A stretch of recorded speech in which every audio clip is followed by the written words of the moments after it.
this last year. We've learned their power. We know their power. They claim to not know their power. But they do. It's a lie. They know their power. They know what they could have done with this election to stop this fraud. They know that they could have decertified that election. They did not do it. They should all be held responsible for that. Every single one of them. Every one of them need to go. I don't say any of them, not one of them, I should say. Not one of them. Not a single one. Not one of them has I don't see a single one of them standing up and supporting this full forensic audit. Guess who had to write the bill for a full forensic audit, you guys? Guess who had to do it? We did. I did it. I did it with Jovan Pulitzer and 2 other people.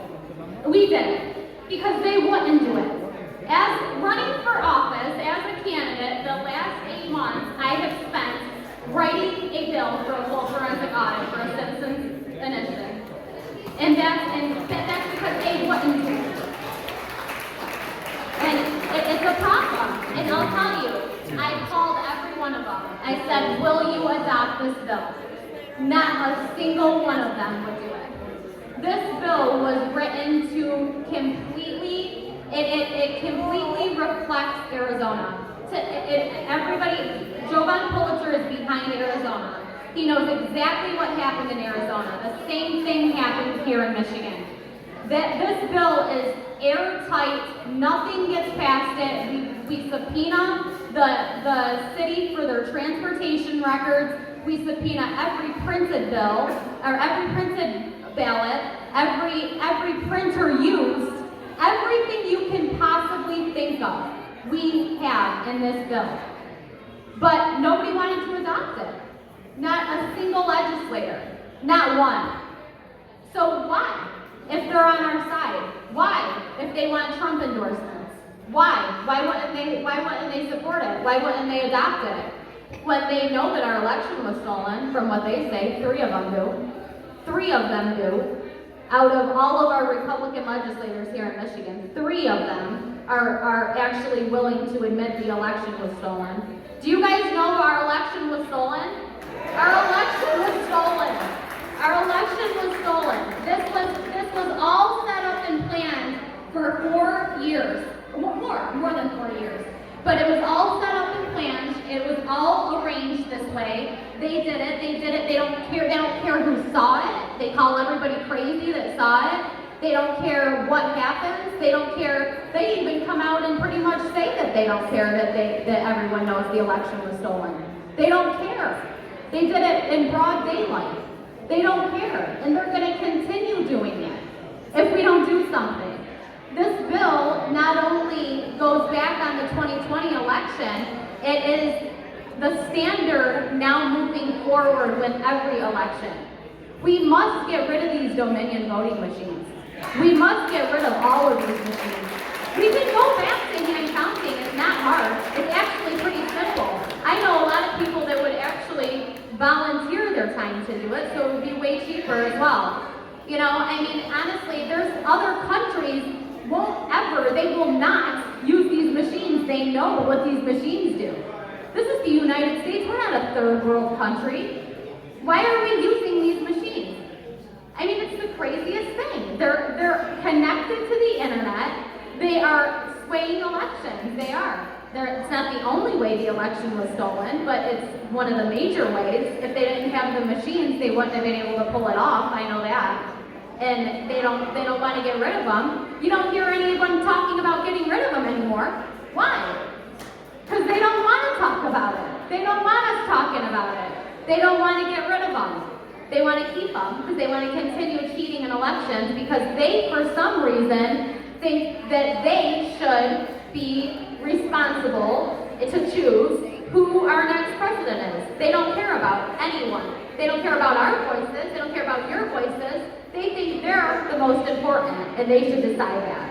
But we live in America, and that's not the way things go here. So we need to take our country back, and we need to make sure that we are sticking together and we are all on the same page. Otherwise, we're not going to be able to do this right. It's not going to work.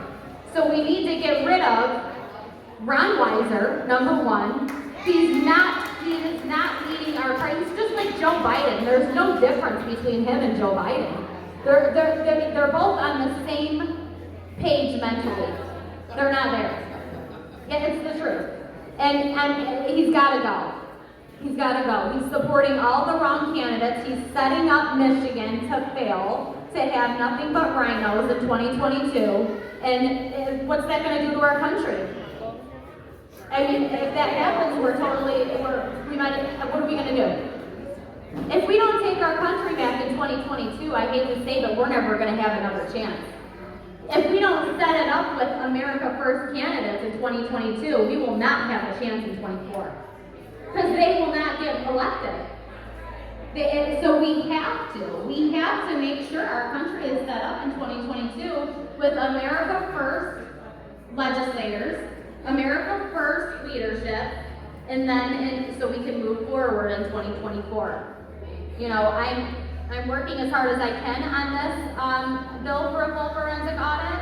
You know, I've dedicated the past 8 months of my life to it, and I will continue to do so until we get this full forensic audit and it is done right. But I'm gonna need your help. I'm gonna need everyone's help. You know, we don't have enough support right now, and we need more. So I'm gonna give everybody my phone number. This is my personal phone number. If you guys can take it down and just text me your names and your phone numbers. And I will keep you updated through all this.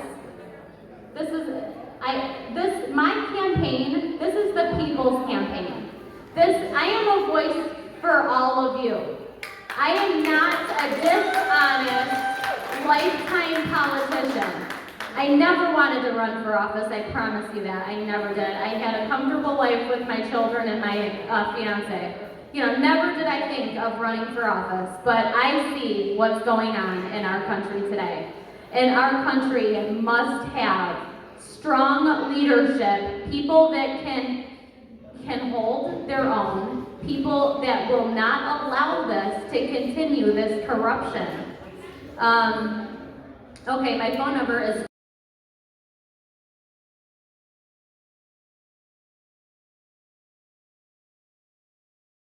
if you can just text me your name and your phone number, and I will keep you updated.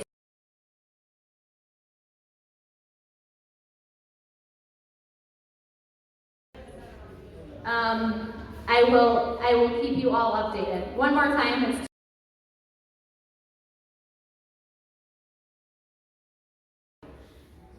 and if you guys have any questions, I would love to answer them. I do have a really big event today. I'm right down the street. I think it's right down the street. Is it? Oh, thanks, Ron. It's about 23 minutes away. It's at Faith Baptist. And that there are flyers going around about that. Actually, Roger Stone is going to be speaking. He's not going to be there in person. It's going to be over Zoom. Jovan Pulitzer, who's behind this bill, he'll be speaking. And we have Ryan Kelly is speaking. I believe Ralph Rembrandt is speaking. Matt DePerno speaking over Zoom. And we have Mike Detmer. We have a lot of people. Carrie Bentivolio. It's going to be a lot of fun. We have food there. We're serving food. I would love for you guys all to come. I would like to say thank you to Mark Fortin. Mark Fortin's a great county chair in Macomb. He's an America First county chair. He's supporting America First candidates. He's going out of the state party, out of their their beliefs, and he's really helping us here. I really appreciate him. I couldn't get through this without him. Thank you, Mark. Again, if anybody has any questions, please come ask me. I'll be happy to answer them. Thank you.